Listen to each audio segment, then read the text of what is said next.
Ce qui m'intéresse, c'est de jouer des personnages libres. C'est une espèce de paroxysme nerveux et que j'ai envie de transformer en matière à rire. C'est ça qui m'amuse, c'est d'aller dans l'excès. Le souffle à travers la fenêtre, défenestration. Au souffle à travers la fenêtre, tu brises mon être. Blessé par le plexiglas, j'entends sonner le glas.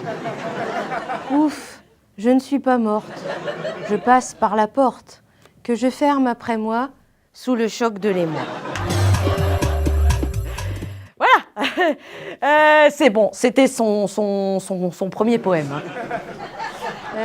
Bon, j'ai entendu certains ricaner, certainement une réaction de défense, hein. Mais elle vous en veut pas. La poésie t'a comprise, surtout la sienne. Ah bah oui, c'est une visionnaire de la banalité. Alors forcément, ça dérange.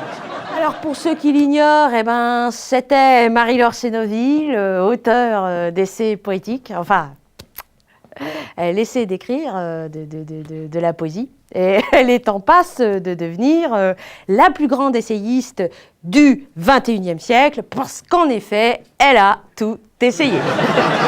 Elle a tout fait, sans jamais parvenir à aucune satisfaction personnelle, parce qu'elle cherchait la perfection. Le seul problème, c'est qu'il travaille beaucoup trop. Du coup, on se voit le mercredi après-midi, les journées des enfants. Et des fois, je lui fais des blagues. Je dis, chiche que je tombe enceinte. Et lui, il dit, oh, faut pas trop plaisanter avec ce genre de choses. Mais ça, c'est tout lui, toujours très réfléchi. Et puis moi, je suis trop spontanée. Une fois, je l'ai pas vu pendant 5 semaines. Du coup, j'ai compensé, je me suis jetée sur le bouffe. Et quand on s'est revus, il a tout de suite remarqué.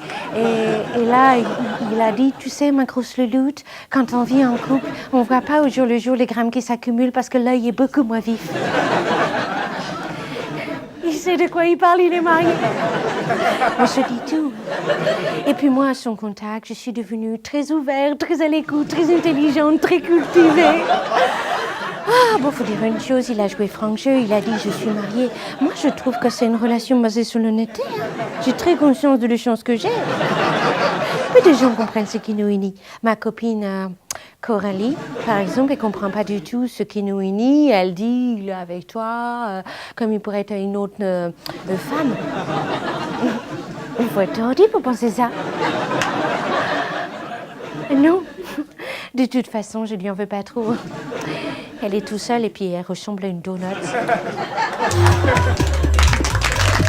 Alors on revient à nos moutons, hein? C'est une expression, monsieur Leblanc. Bien, alors Odette est une femme charmante. Oui, en bonne santé. Elle adore la nature et les animaux. Et là, on est gâtés. Alors, elle a 50 ans. Comment ça, vous voulez plus jeune? Oui, mais enfin, monsieur Leblanc, vous avez 60 ans, hein? Oui, nous le savons. Bah, nous le savons parce que nous avons mené une enquête, hein. Dire que vous aviez à peine 30 ans quand même, monsieur Leblanc, c'est un peu gros, hein? Vous avez peut-être l'âme d'un jeune homme, mais enfin, vous portez plus le costume, hein, puis ça depuis fort longtemps, hein? Pourquoi ne pas l'avoir dit plus tôt, hein? Eh ben, c'est bien simple. Notre agence propose un service d'adoption. Qu'en pensez-vous? Alors, ça fonctionne de la même manière. Nous disposons d'un fichier. Alors, évidemment, il n'est pas gratuit, mais comme vous êtes l'un de nos clients privilèges, vous bénéficierez gratuitement, sans engagement de votre part, un accès à la base de données illimitée, et ce pendant 3 mois. Si après ce délai, vous nous renouvelez votre confiance, et ce sous 8 jours, nous vous offrirons un magnifique porte-clés personnalisé, cadeau bien utile pour vous, puisque vous m'avez déclaré être en possession d'un nouveau tracteur. Et bien sûr, je vous laisse y réfléchir, seulement pensez-y sérieusement. Parce que pour le coup, ce sont tous vos désirs qui se réalisent. Et cela simultanément. Puis vous savez, il vous sera beaucoup plus facile d'obtenir gain de cause pour l'adoption si vous êtes en couple. Et Odette a été assistante maternelle reconnue d'État. Elle aime les enfants. Bon, alors ça fait un moment que je cherche l'occasion de vous parler, mais en ce moment on est débordé au couvent. Notre mère supérieure a doublé nos heures de travail, alors quand on rentre dans nos cellules le soir, ben, on va se coucher directement. On n'a plus le temps de prier. Alors, si vous pouviez faire quelque chose pour calmer la mère supérieure, enfin, je sais pas, faire quelque chose, parce que là, elle a complètement pété un boulard.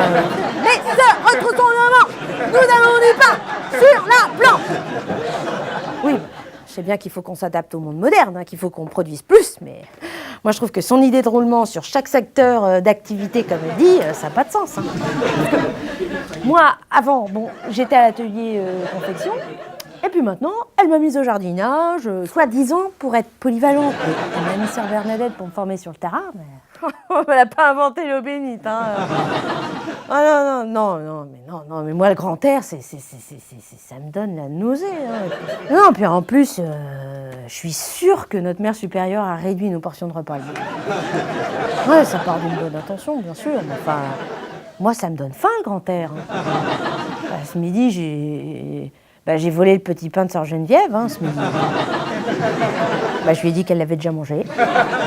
Maintenant, elle croit qu'elle est atteinte de la maladie d'Alzheimer.